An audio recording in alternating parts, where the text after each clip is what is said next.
దేవుడు యొక్క దేవుని కుమారులు నరుల కుమార్తెలు అంటే కయ్యని సంతతి వాళ్ళతో వెళ్ళడం, వాళ్ళు కలుసుకోవడం, వాళ్ళు వివాహాలు చేసుకోవడం, అలా జనరేషన్ పెరగడం దేవునికి ఇష్టం లేదు. ఎప్పుడైతే అలాంటి పరిస్థితి వస్తుందో దేవుడు దాన్ని ఇష్టపడకుండా శాపగ్రస్తంగా చూశాడు. శాపగ్రస్తంగా చూసి మొత్తం ఈ జనరేషన్ అంతా కూడా సరిగా లేదు, నేను అనుకున్న ఉద్దేశ ప్రకారంగా దే ఆర్ నాట్ లివింగ్, అందువల్ల ఈ జనరేషన్ అంతా నాకు ఇష్టం లేదు అని దేవుడు ఒక నిర్ణయానికి వచ్చేసి మనసులో ఆయన ఏమనుకున్నాడంటే, వీళ్ళని చేశాను కాబట్టి నాకు చాలా సంతాపంగా ఉంది, కాబట్టి నరులతో పాటుగా ఈ యొక్క జంతువులు, ఆకాశ పక్షులు సృజించిన అందరినీ కూడా నేను తుడిచివేస్తాను అని చెప్పేసి నిర్ణయం తీసుకున్నాడు. అది 6వ అధ్యాయంలో మొదటి భాగంలో. అయితే ఇలా నాశనం చేసేటప్పుడు దేవుడు ఒకే ఒక కుటుంబాన్ని జ్ఞాపకం చేసుకున్నాడు. ఆయన పేరే నోవహు, దయనొందిన వాడు అని అర్థం. దేవుని యొక్క కృపను పొందుకున్నాడు ఆయన. ఆయన ఒక్క కుటుంబం మాత్రమే దేవుని దృష్టికి నీతిమంతులుగా కనిపించారు. మిగతా జనరేషన్ అంతా కూడా పాడైపోయింది. సో హోల్ మ్యాన్ కైండ్, అన్ని కుటుంబాలు పాడైపోయింది, పాపంలో వచ్చేసింది. అందువల్ల దేవుడు ఏమనుకున్నాడంటే, భూమి మీద ఉండకుండా జలప్రళయం తీసుకొచ్చి అందరినీ నాశనం చేస్తానని మరి 6వ అధ్యాయంలో ఆయన నిర్ణయించినప్పుడు నోవహు కుటుంబం ఆయనకు ముందుకు వచ్చింది. అప్పుడు నోవహు వంశావళి గురించి చెప్తూ, నోవహు నీతిపరుడు, ఈ తరంలో నిందారహితుడై ఉన్నాడు అని చెప్పాడు. అలా చెప్పినప్పుడు ఆయనకి 3 కుమారులు, షేము, హాము, యాపేతు, 3 కుమారులు ఉన్నట్టుగా చూస్తున్నాం. ఆయనతో ఒక నిబంధన చేసుకోవడానికి దేవుడు సిద్ధపడ్డాడు. దేవుడు నోవాతో ఏమన్నాడు కాబట్టి, శరీరులు, సమస్త శరీరులు భూమి మీద బలత్కారంతో భూమిని నిండించున్నారు, కాబట్టి నా సన్నిధిని వారి అంతం వచ్చి ఉన్నది, ఇదిగో వారిని భూమితో కూడా నాశనం చేస్తున్నాను. నీవేం చేయాలంటే, చితిసారకపు మానుతో నీ కొరకు ఓడను చేసి దానిలో 3 అరలు చేసుకొని దానికి 300 మూరల పొడుగు, 50 మూరల వెడల్పు, 30 మూరల ఎత్తు గలది ఓడ చేసుకోవాలి. What are the measurements? Noah ark measurements ఏంటి? 300 feet length and 50 feet width and 30 feet height.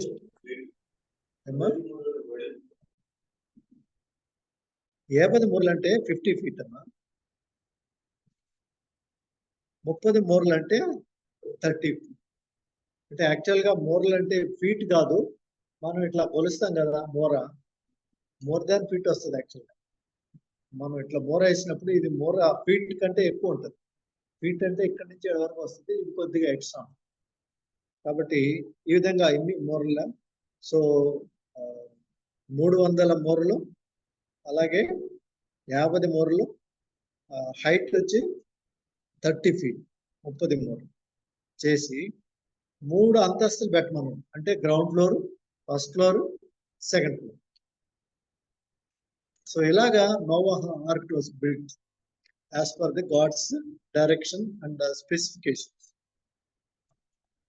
తర్వాత ఇంకోటి ఏమన్నాడంటే, ఇదిగో నీతో నేను నిబంధన చేస్తున్నాను, కాబట్టి నీవు, నీ భార్య, నీ కుమారులు, నీ యొక్క కోడళ్ళు, 3 కుమారులు, 3 కోడళ్ళు, కాబట్టి మీరు ఈ ఓడలోకి ప్రవేశించండి అని చెప్పినప్పుడు నోవహుతో ఇది ఒక నిబంధన చేసి ఆయనతో పాటుగా నీతో పాటుగా ఇంకొకటి కూడా చెప్పాడు ఆయన. నీవు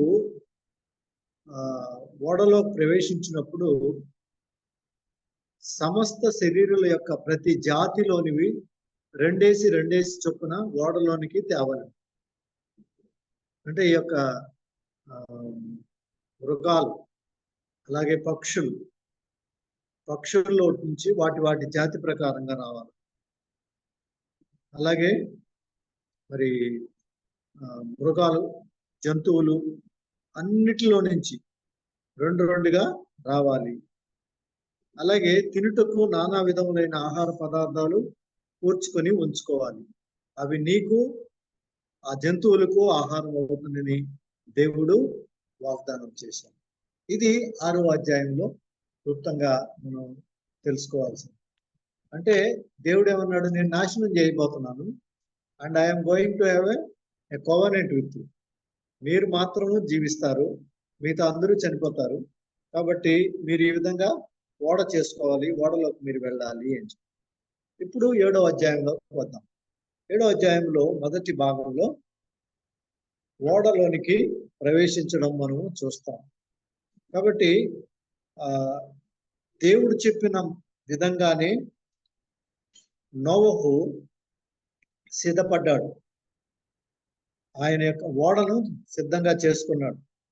అయితే దేవుడు ఏమన్నాడంటే, మరి నీవు ఇంకా 7 రోజుల్లో 40 రోజులు 40 రాత్రులు దేవుడు మాట్లాడాడు నోవాతో. ఏమని?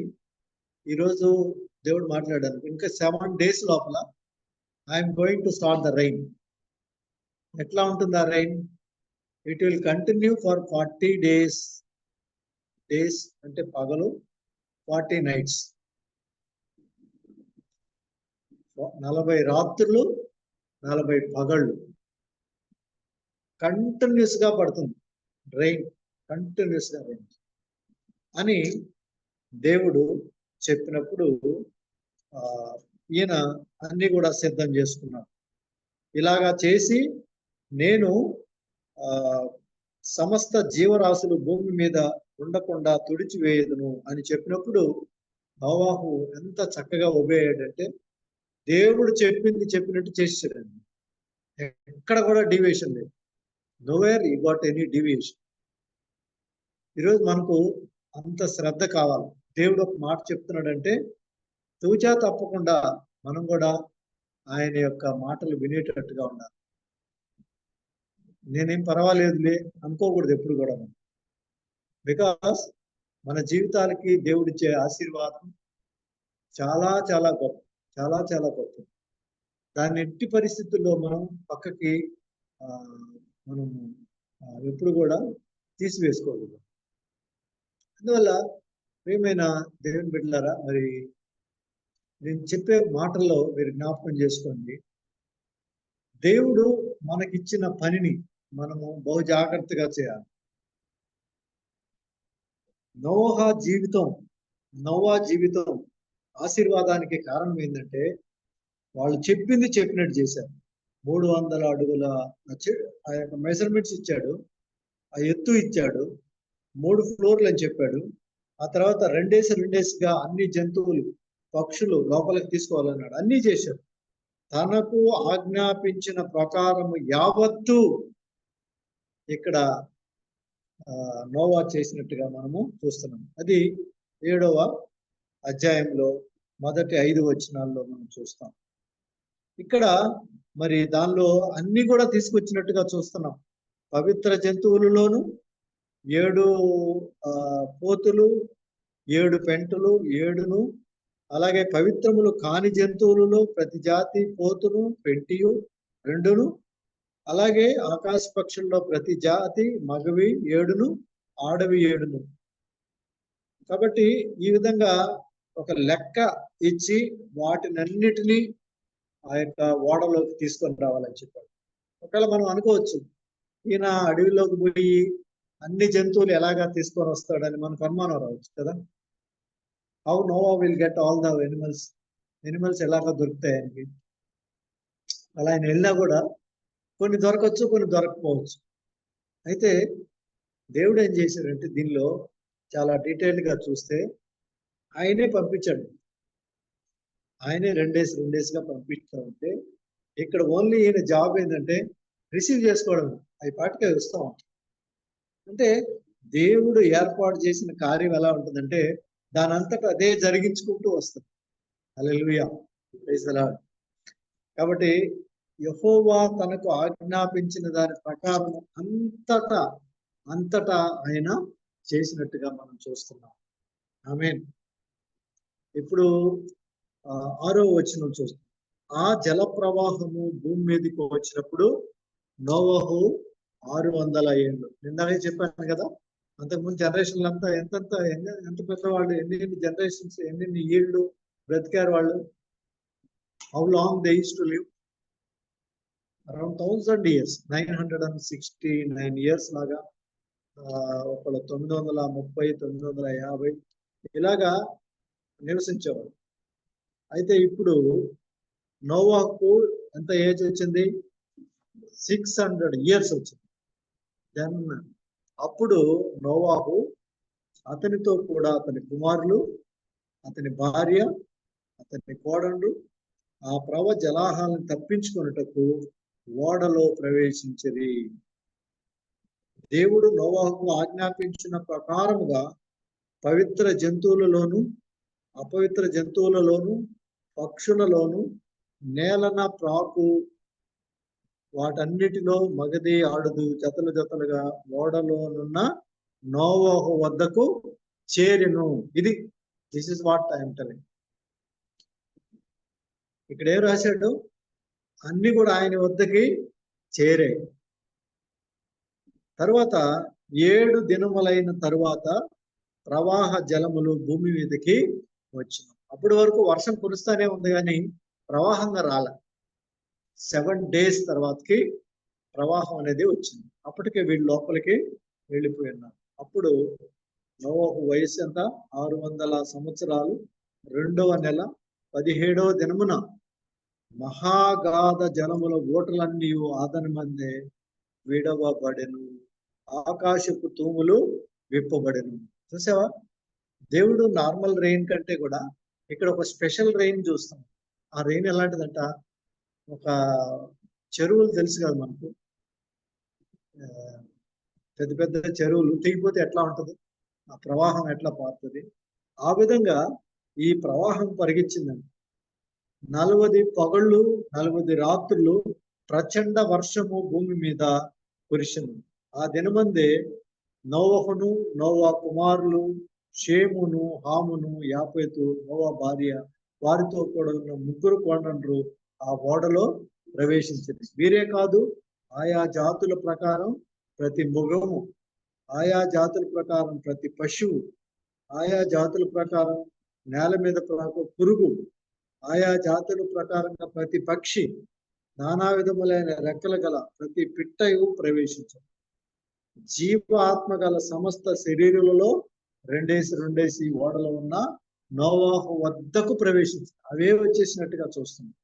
ప్రవేశించినటువంటి అన్నిటిని దేవుడు అతనికి ఆజ్ఞాపించిన ప్రకారము సమస్త శరీరంలో మగది ఆడుది ప్రవేశించను. అప్పుడు యెహోవా ఓడలో అతనిని మూసివేసెను. This is a very great thing. ఎందుకంటే ఆ తలుపు మామూలు వాళ్ళుగా వేస్తే ఊడిపోయే అవకాశం ఉంది కదా, లేకపోతే పక్కనే ఇదిగో చాలా క్లోజ్ పర్సన్ తలుపు తీయండి అంటే వీళ్ళు తీసేసేవాళ్ళు. అందుకని దేవుడు ఏం చేశాడు, ఆయనే వేసి ఈ శబ్ద డోర్. యెహోవా ఓడను మూసివేశాను. ఇది చాలా జాగ్రత్త. ఈ పాయింట్ మనం గుర్తుపెట్టుకోవాలి. మరి అంత గట్టిగా ఎట్లాగా ఉనింది అనేసి. ఆ జల ప్రవాహములు 40 దినములు భూమి మీద ఉండగా జలములు విస్తరించి ఓడను తేలి చేసినందున అది భూమి మీద నుండి పైకి లేచెను. హల్లెలూయా, ప్రైజ్ ది లార్డ్. సో ఈ 40 రాత్రులు 40 పగళ్ళు వర్షము కురుస్తూనే ఉంది. ఇక్కడ ఈ యొక్క 18 నుంచి 24 వరకు మనం చూస్తే ఈ యొక్క జల విస్తారం గురించి దేవుడు చూపిస్తాడు. జలములు భూమి మీద ప్రచండంగా ప్రబలి మిక్కిలి విస్తరించినప్పుడు ఓడ నీళ్ల మీద నడిచెను. అప్పుడు ఏం జరిగిందంటే ప్రపంచంలో ఉన్నటువన్నీ, బహుశా అప్పుడు ఆల్ ఓవర్ ద వరల్డ్, కింద ఉండే ప్రపంచంలో ఉన్న అన్ని దేశాల్లో అన్ని రకాలైన మనుషులు అందరి మీదకి ఈ యొక్క వర్షం వచ్చేసింది. అయితే ఇక్కడ ఏం చెప్తున్నాడంటే గొప్ప పర్వతాలన్నీ కూడా మునిగిపోయినాయంట. 15 మూరల ఎత్తులో నీళ్లు పారుతూ ఉంది. అంటే పారేది మామూలుగా ఒక 2 సెంటీమీటర్లోనే ఉంటే మనం తట్టుకోలేము. ఇక్కడ 15 ఫీట్ అంటే ఎంత, ఒక 12 అడుగుల ఎంత ఉంటుంది, ఒక ఫ్లోర్ హైట్ 15 ఫీట్లు అంటే 1.5 ఇతను ఆల్మోస్ట్ 1.5 ఫ్లోర్ లెవెల్లో పరిగెడుతున్నది వాటర్, రన్నింగ్ వాటర్. అది ఆ వాటర్లో ఎవరు జీవిస్తారు? జీవించలేదు. సో అప్పుడు పక్షులేమి, పశువులేమి, మృగాలేమి, భూమి మీద ఉన్న సమస్త నరులు చనిపోయేది, సమస్త జంతువులు చనిపోయినాయి.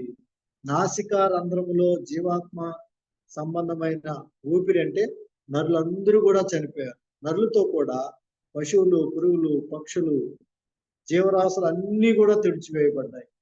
భూమి మీద అవి ఉండకుండా తుడిచివేయబడింది. నోవహు అతను కూడా ఉన్నవి మాత్రమే మిగిలింది. ఇక్కడ 24వ వచనం చదువు. 150 దినముల వరకు నీళ్లు భూమి మీద ప్రచండముగా ఏమైనాయి, ప్రబలెను, అంటే విస్తరించాయి అన్నమాట. వాటర్ 40 రోజులు 40 రాత్రులు వర్షం కురిసింది.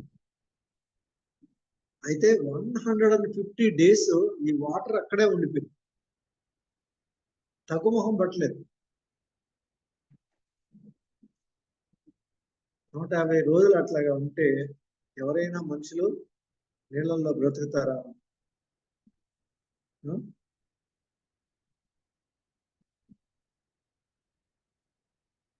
ఇది దేవుడు చేసిన గొప్ప కార్యం. అలాగే 8వ అధ్యాయాన్ని కూడా మనం కంటిన్యూ చేద్దాం. దేవుడు నోవహును అతనితో కూడా చెప్పండి.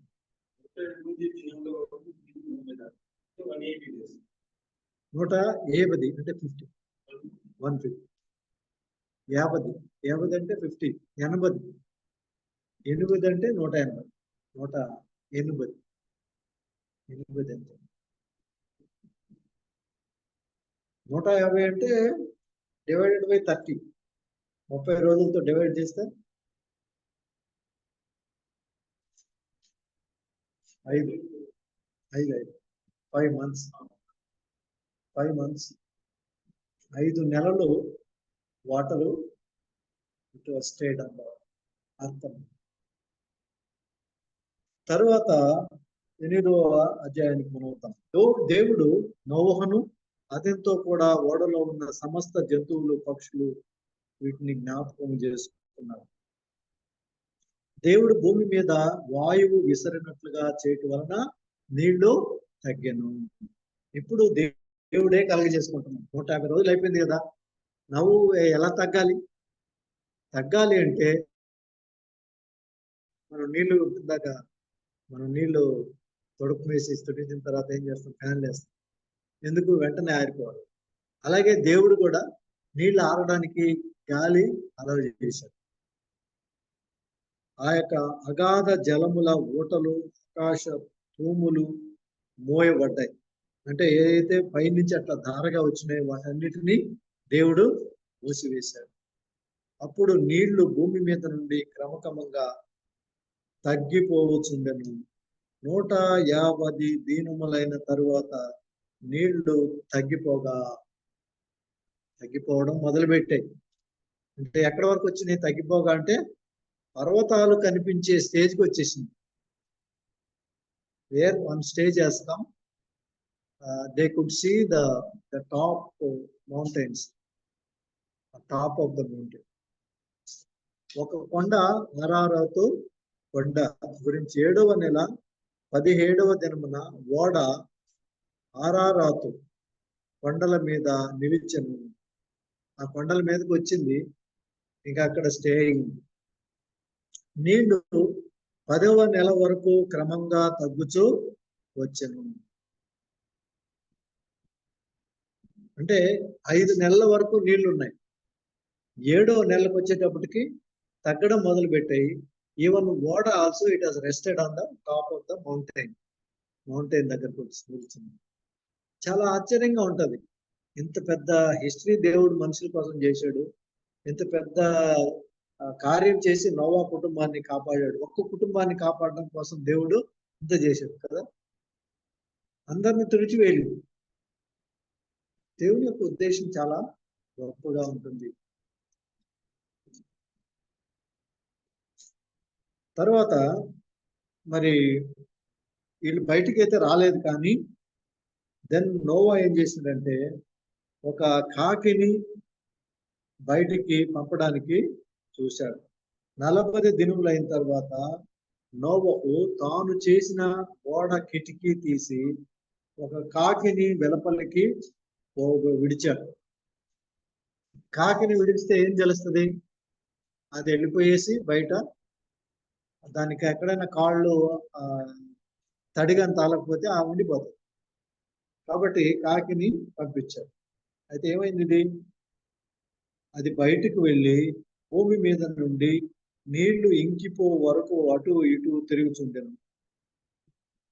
మరియు నీళ్లు నేల మీద నుండి తగ్గినవో లేదో చూచుటకు అతడు తన యొద్ద నుండి నల్ల పావురం ఒకటి వెలుపలికి పోవిడిచింది.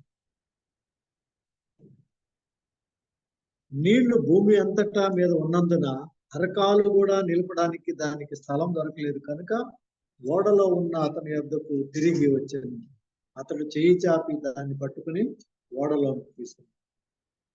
కాబట్టి ఇది కాకి అండ్ పావురం. కాకి ఏం చేస్తుంది అంటే ఎక్కడైనా డెడ్ బాడీస్ ఎక్కడైనా వాటి మీద కూడా, కానీ పావురం అట్లా ఉండదు. ఇందువల్ల అది ఏం చేస్తుంది? ఇంకా అవ్వలేదు కనుక, డ్రై అవ్వలేదు కనుక మళ్ళా తిరిగి నోవహు దగ్గరికి వచ్చేసినట్టుగా మనం చూస్తున్నాం. తర్వాత అతడు ఇంకా మరి 7 దినములు తాళిన తర్వాత ఆ పావురమును మరలా విడిచాడు. ఆ తర్వాత అది అతని యొద్దకు తిరిగి రాలేదు. మరియు 601వ సంవత్సరమున మొదటి నెల తొలి దినమున నీళ్లు భూమి మీద ఉండి ఇంకిపోయింది, బాగా అడుక్కి ఎండిపోయింది. నోవహు ఓడ కప్పు తీసి చూసినప్పుడు నేల ఆరి ఉండెను. 2వ నెల 27వ దినమున భూమి ఎండిపోయాను. చూసారా, ఇంత టైం పట్టింది మరలా తిరిగి భూమి మీదకి వాళ్ళు రావడానికి. అప్పుడు దేవుడు, నీవును నీతో కూడా నీ భార్య కుమారులు కొడండు ఓడలో నుండి బయటికి రండి. పక్షులు మరి ఆయన ఏదేదైతే లోపలికి తీసుకెళ్ళాడో వాటన్నిటినీ బయటికి వెంట పెట్టుకుని రావాలను.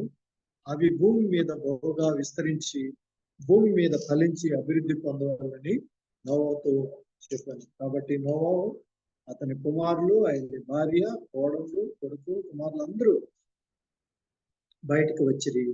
వాటితో పాటుగా అన్ని జంతువులు, అన్ని పురుగు, ప్రతి పిట్ట, ప్రతి ఒక్క పాపు, జంతువు అన్ని కూడా బయటికి వచ్చి. అప్పుడు మొట్టమొదటిగా నోవహు యెహోవాకు బలిపీఠము కట్టి పవిత్ర పశువులన్నిటిలో పక్షులలో కొన్ని తీసుకొని బలిపీఠం మీద దహన బలి అర్పించింది. ఇది దేవునికి ఇంపైన సువాసన. యెహోవా ఇంపైన సువాసన ఆగ్రహించి ఇక మీదట నరులను బట్టి నేను మరలా శపించను. ఈ విధంగా నరులందరినీ జల ప్రళయంతో నేను ఇంకా తుడిచివేయను. ఎందుకనగా నరుల హృదయము వారి బాల్యం నుండి చెడ్డది. నేను ఇప్పుడు చేసిన ప్రకారంగా ఇకను సమస్త జీవులను సంహరింపను.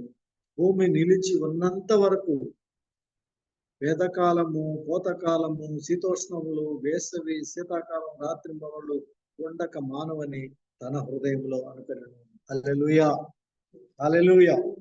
ఇదండి 7, 8 అధ్యాయాల యొక్క సారాంశం. ఇక్కడ మనం అర్థం చేసుకోవాల్సింది, దేవుడు నోవహుని ఎన్నుకున్నాడు. ఆయన ఒక్కడ మాత్రమే ఆయన స్టాండర్డ్ నీతిమంతుడుగా ఉన్నాడు. మిగతా వాళ్ళందరూ కూడా పాపంలో ఉన్నారు కాబట్టి వాళ్ళందరినీ తూర్చేశారు. ఆయనతో పాటుగా భూమి మీద ఉన్న సమస్త జంతువులు, సమస్తమైన యొక్క ఊపిరి ఉన్న జంతువులు అలాగే పక్షులు అన్నిటినీ కూడా తుడిచివేసి ఆ తర్వాత 40 రాత్రులు 40 పగళ్ళు వర్షం కురిసింది. ఆ తర్వాత ఆ వర్షము ఎన్ని రోజులు నిలిచి ఉండింది? 150 రోజులు ఆ నీళ్లు నిలిచే ఉన్నాయి. ఆ తర్వాత దేవుడే కలగజేసుకుని ఒక వాయువుని విసిరాడు. దానితో తగ్గడం ఆరంభించింది. అలాగా అది తగ్గింది. దానికి మరలా మరి దాదాపుగా 150 దినాలంటే దాదాపు 5 నెలలు. మరలా 7 నెలలు పట్టింది. అంటే ఇంకొక 2 నెలల తర్వాత కానీ అవి తగ్గడం మొదలుపెట్టింది. ఇలాగా తగ్గుతూ తగ్గుతూ రావడం. అది మొట్టమొదటిగా ఒక కొండ మీదకి వెళ్ళడం. ఆరారోతు కొండ మీదకి వెళ్ళి కొండ మీద ఓడ నిలబడడం. తర్వాత మొదట దేవుడు ఒక పక్షిని పంపించాడు, కాకిని. అది నీళ్ళ మీద అలాగే ఉంటూ ఆగిపోయింది. అయితే పౌరాన్ని పంపించినప్పుడు తిరిగి వచ్చేసింది. అంటే ఇంకా నీళ్లు తగ్గలేదు అనుకుంటూ ఒక 7 రోజుల తర్వాత మళ్ళా పంపించాడు. ఆ పౌరం కూడా మరి బయట నిలిచిపోయింది. అంటే ఇక నీళ్లు తగ్గినాయి అన్నాడు. అప్పుడు దేవుడే ఆయనతో మాట్లాడు, ఇప్పుడు మీరు బయటికి రండి, మీరు మరలా ఫలించండి. అయితే మరి నోవహు వెంటనే ఏం చేశాడంటే ఒక పవిత్ర పశువును పక్షిని తీసి బలి అర్పించాడు. దేవుడు దాన్ని అగ్రానించి దేవుడు ఏమనుకున్నాడు తెలిసిన, ఈ విధంగా నరులను ఇక ఎప్పటికి నేను నాశనం చేయను, తుడిచివేయను, శపించను అని చెప్పి ఆయన, ఎందుకంటే హృదయంలో వీళ్ళు బాల్యం నుంచే చెడ్డది కాబట్టి వీళ్ళని తుడిచివేసేయడం వల్ల ఉపయోగం లేదు అనుకున్నాడు. అంటే దేవుడు అప్పటికే తెలుసు, ఈ పాపం అనేది నేను తొలగించకపోతే మనుషులందరూ ఇట్లాగే ఉంటారు. కాబట్టి దేవుడు అప్పటికే యేసయ్యని లోకానికి పంపించి ఆ పాపాన్ని తొలగించాలి, అంతేగాని మనుషులందరూ నేను చంపేయడం మంచిది కాదు అని అప్పుడే దేవుడు డిసైడ్ చేసి మరి ఇంకనెప్పుడు ఆ విధంగా నేను చేయను అని నోవాతో చెప్పి, అలాగే మరి ఆ యొక్క రాత్రి పగళ్ళు లేకపోతే శీతోష్ణ స్థితి, వెతకాలము, కోతకాలము, ఇవన్నీ కూడా మీకు ఉంటాయి. ఇంకెప్పుడు నేను వీటిని ఆపను, ఈ విధంగా జలముతో నాశనం చేయనని దేవుడు నోవాతో మాట్లాడతాడు. ఇంత గొప్ప దేవుడు చూడండి, దేవుని ప్రేమ. ఒకే ఒక నీతిమంతుడు, ఆ ఒక్క నీతిమంతుడి కోసం దేవుడు అనేక కార్యాలు చేసినట్టుగా మనం చూస్తున్నాం. ప్రైజ్ ది లార్డ్, హల్లెలూయా. దేవుని నామానికి స్తోత్రం. మరి ఈ యొక్క భాగం అప్ టు 8th చాప్టర్ మనము ఈరోజు అంటే 7 and 8 చూసాము. వీటన్నిటిలో కూడా మీరు మరలా వినండి, చదవండి. మరి ఏమాత్రం మీకు ఎక్కడైనా అనుమానాలు ఉన్నప్పుడు మీరు తిరిగి పంచుకోండి, అడగండి. తద్వారా మీకు క్లారిటీ పెరుగుతుంది. రానున్న రోజుల్లో ఇంకా బలమైన కార్యాలు దేవుడు మన పట్ల చేయాలని నేను కోరుకుంటున్నాను. నిజంగా ఇది ఈ యొక్క రీడింగ్ చదువుతూ ఉన్నప్పుడు నాకే కొత్తగా చాలా విషయాలు తెలుస్తుంటాయి. మీకు ఇంకా కొత్తగా ఉంటుంది. అయినప్పటికీ రానున్న రోజుల్లో ఇంకా వెళ్ళే కొద్దీ కొంచెం కష్టంగానే ఉంటుంది. ఇది కొంచెం కథగా ఉంటుంది, ఈజీగానే ఉంటుంది.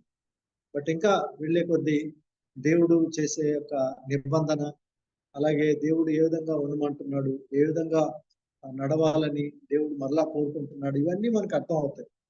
కనుక ఇప్పటి వరకు 8వ అధ్యాయం వరకు మనం చూసాము. వీటిలో మీకు ఇంకెక్కడైనా అనుమానం కానీ ఇంకా ఏదైనా ప్రశ్నలు ఉంటే మీరు ఇప్పుడు కాకపోయినా తర్వాత ఏదైనా అడగచ్చు. ఆ విధంగా మనము ముందుకి సాగిపోదాం. ప్రభు ఈ కొద్ది మాటలను దేవుడు దీవించిన గాక. ఆమేన్. మరి చిన్న ప్రార్థన చేస్తాం. దానికంటే ముందుగా ఎవరైనా ఇంకా ఏదైనా ఈ యొక్క భాగంలో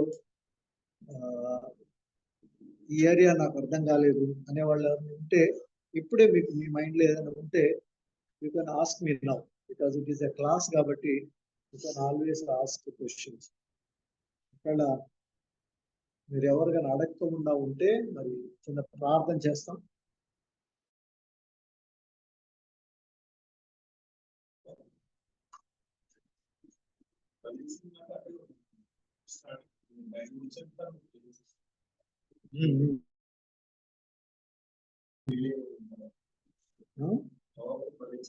అవునవును, అవునవును.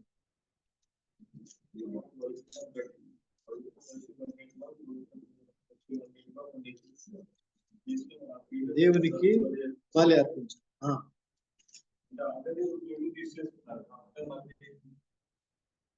అందుకనే ఈ 2-2గా రమ్మన్నాడు, కానీ యాక్చువల్ గా 7-7-7గా ఇచ్చాడు. ఒక పవిత్రం 7 జతలు, ఇంకొక 2 7-7 జతలు చెప్పుకున్నాడు. ఆల్రెడీ ఈ 2-2గా వస్తూనే ఉంటాయి, అలా డబుల్గా వచ్చి ఉంటాయి. 40 దినాలు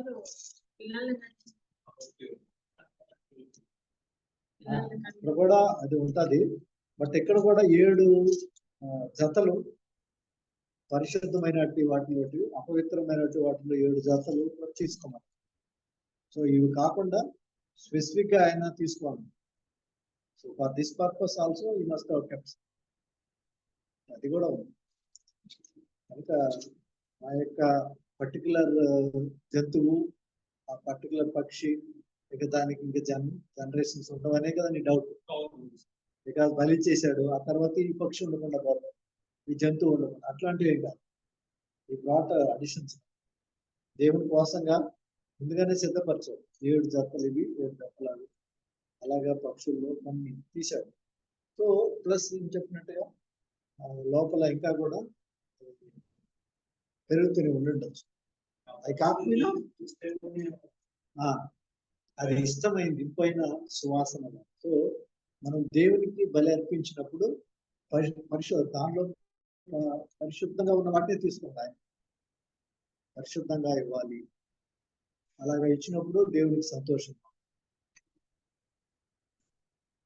ఓకే, ప్రార్థన చేసుకుందాం. స్తోత్రం ప్రభా, మహాపరిశుద్ధుడా, దేవానికి వందనాలు, స్తోత్రాలు స్తోత్రాలు స్తోత్రాలు తండ్రి. నైనా ఈ యొక్క తరగతుల్లో కొన్ని విషయాలు నేర్చుకుంటున్నాం. నోహును ప్రభా మీరు దృష్టించారు, ఆశీర్వదించారు, బలపరిచారు తండ్రి. మీకు వేలాది వందనాలు అయా. మీ యొక్క సన్నిధిలో ఆయన మాత్రమే నిందారహితుడిగా కనిపించాడు. లోకం అంతా కూడా చెడుతనంతో నిండిపోయింది. ఈరోజు ప్రభా భయంకరమైన పరిస్థితుల మధ్యలో మేము ఉంటున్నాం నాయన. ఒకళ్ళు చూసి ఒకళ్ళు ప్రభా చెడిపోతున్న ఈ యొక్క రోజుల్లో మేము ఉంటున్నాం. అయితే నీవు దృష్టిస్తున్నావని, నీవు చెడుతనాన్ని సహించవని మరొకసారి మేము జ్ఞాపకం చేసుకుంటూ, మా జీవితాల్లో మేము కూడా సరిచేసుకుంటూ నీతిమంతులుగా జీవించడానికి యేసుక్రీస్తు రక్తంలో మేము కడగబడ్డాం. మేము మరలా వెళ్ళి తప్పులు చేయకుండా నాయన పరిశుద్ధంగా జీవించడానికి కృప దయచేయమని ఈ వాక్యం ద్వారా మమ్మల్ని హెచ్చరిస్తున్నారు, మమ్మల్ని బలపరుస్తున్నారు. నోహు వలె మేము కూడా నీతిమంతులుగా జీవించడానికి కృప దయచేయమని, అలాగే ఈ యొక్క వాక్యం వింటున్న బిడ్డలందరినీ దీవించండి. ఇంకా అనేకులు కూడా కూడి నాయన ఈ వాక్యాన్ని విని దీవించబడ్డానికి కృప దయచేయమని, మహిమా ఘనత ప్రభావాలు మీకు చెల్లిస్తూ యేసు నామమున అడిగి ప్రార్థిస్తున్నాను తండ్రి, ఆమేన్.